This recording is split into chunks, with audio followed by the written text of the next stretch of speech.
When is it okay to flirt and when is it too much, particularly in the workplace? Elizabeth Bernstein, she's our Bonds columnist. She's been writing about this and she's joining us from Miami, as is on set. I had to bring him in, Elizabeth. I'm sorry to say, Simon Constable, the host of the News Hub, master flirter. That's what he's also known. You can speak in a minute. To hear you say that. Elizabeth gets to weigh in first. Elizabeth, people flirt for reasons other than just romance. They flirt to get what they want. Isn't that right? It's very hard to understand. We flirt, it turns out, for 6 different reasons. Some of them are just to make ourselves feel better and make someone else feel better, but also we flirt to get things we want, and that could be happening in the workplace a lot. And Elizabeth, very quickly before we bring in Simon, do men and women flirt differently? They do, and in fact, they actually interpret flirting differently. So men will appreciate very overt sexually flirting, but they also read signals. They're not very good at subtlety. So sometimes I think women are interested when they're not. You heard it, Simon. Men are not very good at subtlety. Defend yourself. I'm sure they're not.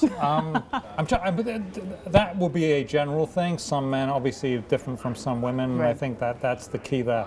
I'm shocked that you think I'm flirtatious. Do you flirt to get things that you want, but not necessarily just going after, say, a woman, but if you are at a counter like a restaurant, you want to get a better seat, do you flirt with a waitress? Do you flirt with someone at the airline counter to get yourself a better seat? This presumes I flirt at all, right? Let's just work with that assumption. Let's work with that assumption. No, it's fun. It's fun. It's just fun. And it's just fun, and you know. For you it is. For me it is. Maybe it's for nobody around me. I don't know. But now, Elizabeth, you talked to some people who flirted and they actually had some pretty bad reactions against it. Walk us through some of those. They really got themselves in trouble. I mean, I talked to a woman who just went to her local pub and hung out and was having fun, and then found out later 2 of her neighbors came down to her workplace downtown. This is downtown Seattle. Two suburban neighbors came down and said, "Hey, you know, we hear you've been flirting. This really doesn't look good for you." So she was really humiliated, thinking, you know, I was just out having fun with my friends.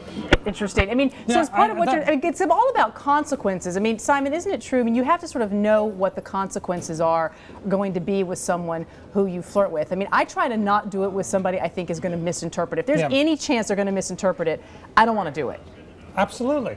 And you shouldn't. If someone's going to misinterpret it or someone's not having fun, then don't. And I'm surprised at that result that Elizabeth was talking about when this lady's friends went down there and started giving her a hard time. Giving her a hard time about that, because you know she went out for the evening, had some fun, and nobody was the worse off for it. So what's wrong with that? Because I think sometimes, and Elizabeth, let me bring you back into this. That like, let's say you're a woman at a party and you flirt with a man, and then he's got a wife there. She walks up, she's not happy about it. There are consequences to this. Even if you don't mean any harm, you could still inflict harm.